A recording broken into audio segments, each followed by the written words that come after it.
Le premier objectif de ma mission, dans le cadre aussi de la mission humanitaire menée par le centre de crise, c'était d'établir les premiers contacts avec les autorités locales, d'évaluer aussi la situation, voir comment cela se passait sur le terrain, quelle était la légitimité de ces autorités, comment les Libyens percevaient ces autorités, et donc sentir un peu politiquement quelle était la situation dans la Libye libre.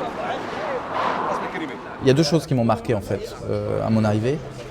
La première chose, c'est que la Libye, c'est un pays riche et j'ai vu en fait de la pauvreté, des gens qui vivaient mal. Et la deuxième chose, c'est cette extraordinaire énergie positive qui se dégage des Libyens.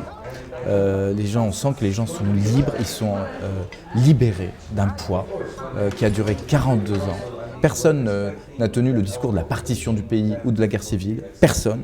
Tous mes interlocuteurs parlent d'une seule tribu, c'est la Libye, et une Libye qu'ils rêvent démocratique avec un État civil. C'est important, parce qu'en arabe, ça veut dire un État qui n'est pas théocratique, qui n'est pas religieux. Donc je n'ai pas senti de volonté d'établir au contraire un État islamique. Les gens veulent vivre dans la liberté et veulent vivre comme les autres. Et les Libyens, comme les Tunisiens, comme les Égyptiens, ont voulu suivre le même exemple et se sont dit pourquoi pas nous. Nous aussi, on peut se débarrasser de notre dictature. Et c'est un mouvement formidable et un mouvement citoyen.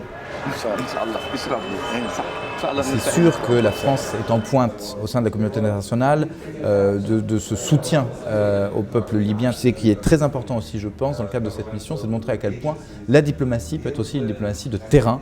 Nous, les diplomates, nous devons être aussi là où ça chauffe, là où ça peut être effectivement difficile, dans des conditions de vie difficiles, et malgré tout, on a réussi à atteindre tous nos objectifs, des objectifs à la fois humanitaires et politiques.